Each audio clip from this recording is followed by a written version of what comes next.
விஷயம் என்னன்னா நம்ம எது செஞ்சாலும் கொஞ்சம் சொதப்பலாவே இப்ப முடியுது. ஐயோ அம்மா ஓட்ட விட ஐயோ ஓட்டு ஓடு விழுந்துற போகுது. நீங்க வந்து இந்த ரெசிபி ட்ரை பண்ணோம்னா இந்த கரெக்டா இந்த மெஷர்மெண்ட்லயே ட்ரை பண்ணுங்க. Hello guys, welcome to our channel. So இன்னைக்கு நம்ம ஒரு பிளைன் கேக் ரெசிபி தான் வந்து ட்ரை பண்ண போறோம். ஸோ தம்ப்நெயிலே பார்த்துருப்பீங்க. எதுக்கு அப்படின்னா வந்து கிறிஸ்மஸ் வந்து நெக்ஸ்ட் வீக் வருது. ஸோ அதனால எல்லார் வீட்லயும் வந்து கேக் ரெசிபி செய்வாங்க. ஸோ ப்ளம் கேக் வந்து ரொம்ப ஃபேமஸ். கிறிஸ்மஸ்னாலே வந்து எல்லாருமே ஸ்கூல்ஸ்லாம் வந்து நம்மளுக்கு கொடுப்பாங்க. ஸோ அந்த கேக் செய்யலாம் தான் இருந்தோம். அது வந்து கொஞ்சம் ரொம்ப ப்ரொசீஜர் அதிகமாக இருக்கிறதுனால பிளைன் கேக் செய்யலாம் அப்படின்னு சொல்லிட்டு டிசைட் பண்ணோம். ஸோ பிளைன் கேக் வந்து ப்ரொசீஜர் கம்மி அண்ட் சீக்கிரமாகவும் முடிச்சிடலாம் அப்படின்னு சொல்லிட்டு நானா முடிவு பண்ண சரி பிளைன் கேக் செய்யலாம் அப்படின்னு சொல்லிட்டு. இதுல இன்னொரு விஷயம் என்னன்னா நம்ம எது செஞ்சாலும் கொஞ்சம் சொதப்பலாவே இப்ப முடியுது. ஸோ அதனால இந்த மாதிரி சின்னதா ட்ரை பண்ணி பிளம் கேக் போயிடலாம் அப்படின்னு சொல்லிட்டு டிசைட் பண்ணேன். ஸோ ஃபர்ஸ்ட் இதுல ப்ரொசீஜர் கம்மி. ஸோ நான் வந்து எல்லாமே கத்துக்கிட்டேன். அதுல என்னன்னா இதுல வந்து ஒரு நுணுக்கமான விஷயம் என்னன்னா கொஞ்சம் வந்து மெஷர்மெண்ட் கம்மியாச்சு அப்படின்னாலே கேக் வந்து ஃபுல்லா சொதப்பிடும். ஸோ அதனால நல்லா வந்து கத்துக்கிட்டேன். ஓரளவுக்கு வந்து ஸ்டாண்டர்டா இருக்கேன், இப்படிதான் இருக்கணும் அப்படின்னு சொல்லிட்டு. ஸோ இப்போ வந்து நம்ம வீடியோக்குள்ள போகலாம். அண்ட் என்னென்னலாம் செய்யணும், என்னென்னலாம் செய்யக்கூடாது அப்படின்றத வந்து நான் சொல்றேன். நான் வந்து என்ன தப்பு பண்றேன் அப்படின்றத வந்து நான் சொல்றேன். இன்கேஸ் என்ன நான் தப்பு பண்ணா கூட அதுவும் நான் சொல்றேன். ஓகே, ரொம்ப பேச வேண்டாம். ஓகே, வீடியோக்குள்ள போகலாம்.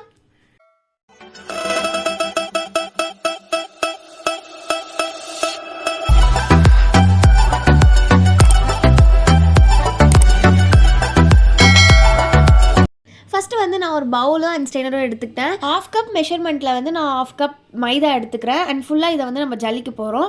இந்த அளவுக்கு கரெக்டாக வந்து 1/2 கப் ஃபுல்லாகிற வரைக்கும் வந்து மைதா அதில் போட்டுட்டு அதை நம்ம நல்லா லெவல் பண்ணிவிட்டு அதில் ஆட் பண்ணிக்க போகிறோம்.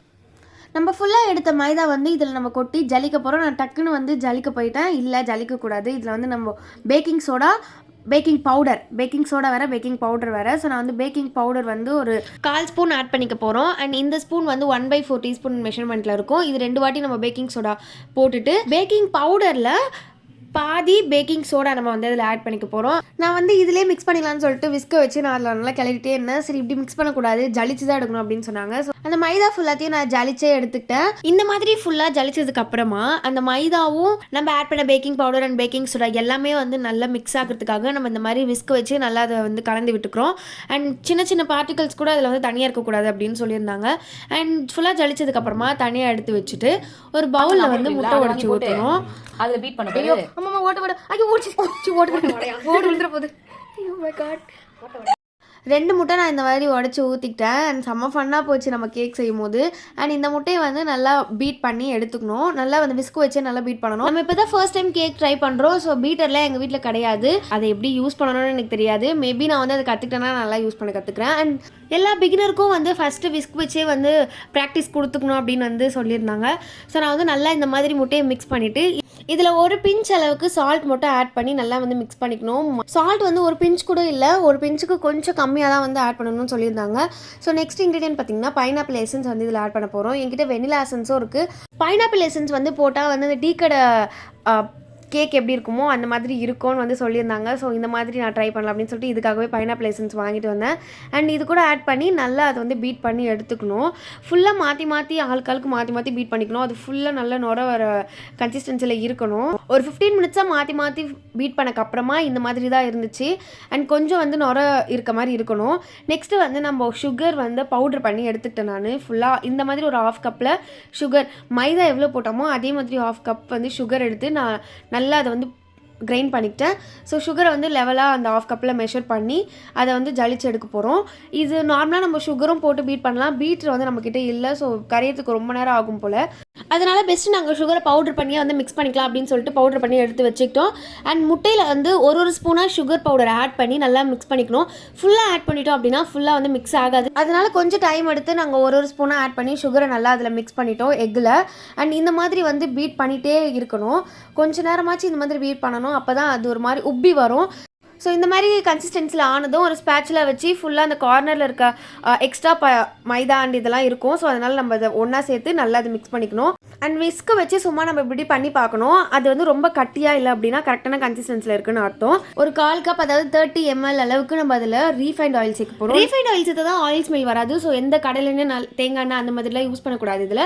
அண்ட் நார்மல் ரீஃபைண்ட் ஆயில் தான் யூஸ் பண்ணணும். ஆயில் சேர்த்துட்டு அப்புறமா ஒரே டைரக்ஷனில் வந்து கொஞ்சம் ஸ்லோவாக மிக்ஸ் பண்ணணும். அண்ட் மைதா வந்து கொஞ்சம் கொஞ்சமாக ஆட் பண்ணி நல்லா பீட் பண்ணி எடுத்துக்க போகிறோம். இதான் வந்து நெக்ஸ்ட் ஸ்டெப்பு. இவ்வளோ தான், நம்ம எல்லா பவுடருமே ஆட் பண்ணிட்டோம்.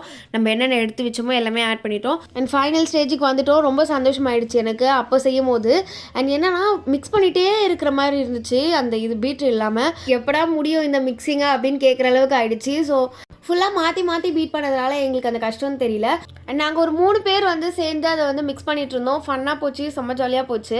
ஃபைனலாக விஸ்க் வச்சு அந்த மாவு வந்து நம்ம ஊற்றி பார்க்கும்போது இந்த ரிப்பன் கன்சிஸ்டன்சிக்கு வரணும். அண்ட் அவ்வளோதான், ஃபுல்லாக நம்ம வந்து எடுத்து வச்சுக்கலாம். இந்த மாதிரி ஸ்பேட்சில் வச்சு அகெயின் நம்ம ஃபஸ்ட்டு பண்ண மாதிரியே மாவு எதுவுமே சைடில் ஒட்டாமல் எல்லாத்தையும் ஒன்றாக்கி ஸ்பேட்சில் வச்சு ஃபுல்லாக ஒன்றாக்கி விட்டுடணும்.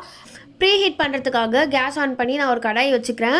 அண்ட் மீடியம் ஃப்ளேம்க்கோ லோ ஃப்ளேம்க்கோ மிடில் தான் இருக்கணும். ரொம்ப ஹைலியும் இருக்கக்கூடாது, ரொம்ப லோலியும் இருக்கக்கூடாது. கேக் பேட்டரை ஊற்றுறதுக்கு நான் ஒரு பாத்திரம் எடுத்துக்கிட்டு ஸோ நம்ம உள்ளே வந்து அதில் பட்டர் பேப்பர் வச்சாகணும்.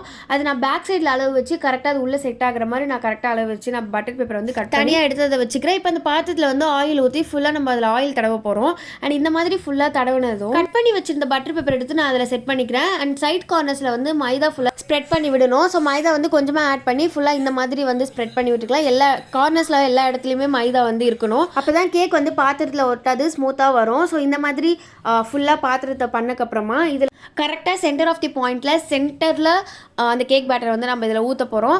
ஈவனாக அந்த கேக் பேட்டர் வந்து எல்லா இடத்துலையும் போய் செட் ஆகணும். ஸோ அதனால தான் இப்படி பண்ணுறோம். அண்ட் அதுக்கப்புறமா 8 to 10 டைம்ஸ் வந்து இந்த மாதிரி பாத்திரத்தை வந்து அடிக்கணும். ஸோ எல்லா இடத்துலையும் வந்து அது செட் ஆகணும் அப்படின்றதுக்காக. ப்ரீஹீட் பண்ணி 10 மினிட்ஸ் ஆகிடுச்சு. இப்போ அந்த பேட்டர் நம்ம அதில் வச்சுக்கலாம். நம்ம வைக்கிற பாத்திரம் வந்து சைடில் ஒட்டாத அளவுக்கு இந்த மாதிரி கேப் இருக்கணும் டோட்டலாக. அண்ட் இப்போ நான் ஃபுல் சிம்மில் வச்சுட்டேன். அண்ட் ரெடி ஆகிறதுக்கு 30 to 40 மினிட்ஸ் ஆகும் அப்படின்னு சொல்லியிருந்தாங்க. எனக்கு 30 மினிட்ஸ்லேயே வந்து பேக் ஆகிடுச்சு. நான் வந்து கொஞ்ச நேரம் 30 மினிட்ஸில் வந்து செக் பண்ணுற மாதிரி வந்து செக் பண்ணேன். ஸோ கேக் வந்துருச்சு அப்படின்னு பார்க்குறதுக்கு டூத் பிக் வச்சு இப்படி குத்தி பார்த்துட்டு இருந்தேன். எனக்கு அது வெந்துருச்சானும் பார்க்க தெரியல. ஸோ நிறைய வாட்டி வந்து குத்தி குத்தி விளையாடிட்டு இருந்தோம். அண்ட் ஆற வைக்கிறதுக்கு கொஞ்ச நேரம் வந்து நான் தனியாக எடுத்து வச்சுட்டேன். என்னடா இது கேக் காமெடியாக வந்திருக்கு அப்படின்னு சொல்லிட்டு பார்த்துட்டு இருந்தேன் நான். அண்ட் ஃபுல்லாக சைட் கார்னர்ஸில் அந்த மாதிரி எடுத்துகிட்டு ஒரு பிளேட்டில் வந்து நான் மாற்றிக்கிட்டேன். பம்பரம் மாதிரி வந்து சுற்றிட்டு இருந்துச்சு. இப்படி போட்ட உடனே கொஞ்ச நேரம் கேக் வச்சு இப்படி சுற்றி சுற்றி விளையாடிட்டு இருந்தோம். சரி ஓகே விளாண்டது போதும் அப்படின்னு சொல்லிட்டு மேலே கோபுரம் மாதிரி இருக்கிறத வந்து நான் கட் பண்ணி எடுத்துக்கிட்டேன். அண்ட் எதுக்கு கட் பண்ணி நினைக்கே தெரியல, ஏன் இதை இப்படி கட் பண்ணுறணும்னு தெரியல. ஸோ நான் வந்து சும்மா அப்படி கட் பண்ணி எடுத்துகிட்டு கீழே பேஸை மட்டும் குட்டி குட்டி பீஸாக வந்து ஸ்கொயர் ஷேப்பில் வந்து நான் இந்த மாதிரி கட் பண்ணி எடுத்துக்கிட்டேன். அண்ட் ஸ்மெல் வந்து சூப்பராக இருந்துச்சு. அண்ட் ஸ்பாஞ்ச் மாதிரி செம்ம சாஃப்டாக வந்துருந்துச்சு. இது நான் பண்ணதா அப்படின்னு சொல்லிட்டு எனக்கே டவுட் வந்துருச்சு. நான் எது செஞ்சாலே கொஞ்சம் சொதப்பில் தான் போய் முடியும். ஸோ இது வந்து நல்லா வந்தது, எனக்கு ரொம்ப சந்தோஷமாயிடுச்சு. ஒரு கேக் பேக் பண்ணதில் என் மனசில் செஃப்னு நினப்பு வந்துருச்சு. ஸோ நம்ம வந்து செஃப் ஆகிட்டேன். ஸோ ஃபைனலி நம்ம வந்து பண்ணி முடிச்சிட்டோம். இது நல்லா வந்தது, எனக்கு வந்து ரொம்ப சந்தோஷமாக இருக்குது. And that's it guys. ஃபைனலாக கேக் வந்து சூப்பராக வந்துருச்சு.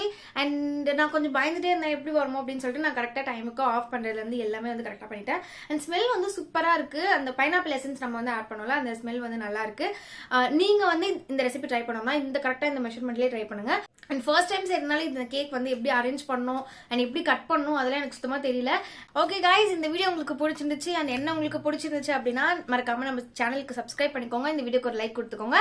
அண்ட் கீழே கமெண்ட் பண்ணுங்க. உங்களுக்கு எதனா வந்து தோணுச்சு அப்படின்னா என்கிட்ட சொல்லணும்னா கமெண்ட் பண்ணுங்க. Okay bye. நெக்ஸ்ட் வீடியோல இதே மாதிரி மீட் பண்ணுவோம். பை.